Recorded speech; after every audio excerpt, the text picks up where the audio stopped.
Hepinize uzun bir aradan sonra selam dostlar.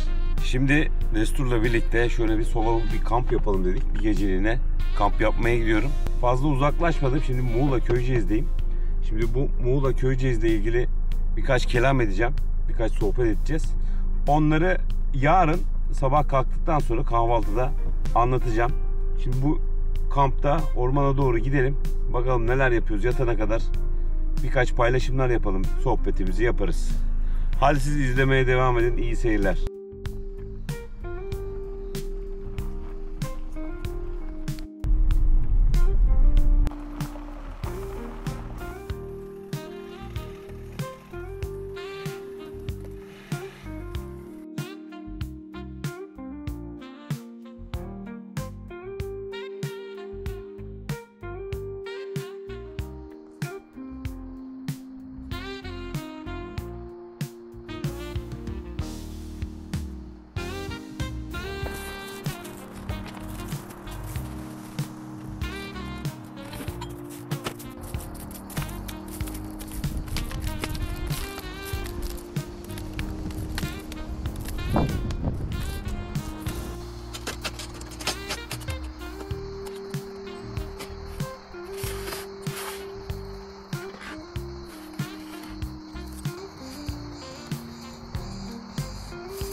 Dostlar, gördüğünüz gibi bir gecelik kampımızı bitirdik. Şimdi biraz oturalım, sohbet edelim. Birkaç kelam edeceğim size. Ondan sonra da videoyu bitireceğiz. Hadi oturalım bakalım.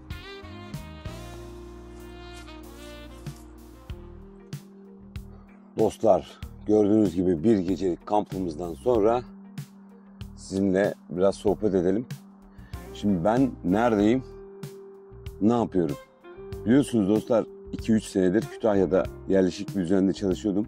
Buradan Muğla Köyceğiz'e geldik. Burası Muğla Köyceğiz. Burası da Kazancı Orman Parkı. Yani sığla ağaçlarıyla bezenmiş orman parkı. Buranın zaten bir sonraki videolarda buranın tanıtımını yapacağım. Arkadaşlar burada işletmeleri devraldıkları için bu orman parkının işletmelerini.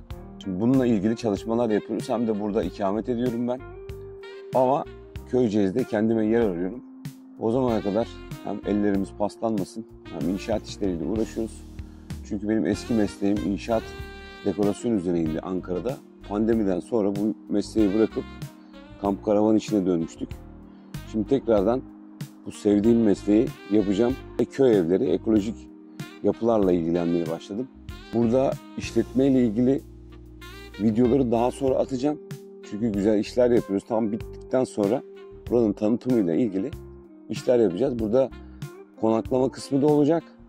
Kamp karavan konaklaması. Mutlaka ben size haber vereceğim. Instagram'dan takip edersiniz. Orada zaten anlık bilgiler verebiliyorum burada. Burada yerleşme sürecindeyiz. Ara ara videolar atmaya çalışıyorum. Aslında daha sık videolar atmaya çalışıyorum ama hem çalıştığım için biraz vakit bulamıyorum. Vakit buldukça da böyle atacağım. Ve düzenli olarak böyle ormana gelip terapi yapacağım. Sizlerin de mutlaka buralara gelip terapi gibi vakit geçirmenizi isterim. Şimdilik bu kadar. Siz devam edin. Yeni videolar gelecek. Tekrar görüşmek üzere. Haydi hoşça kalın.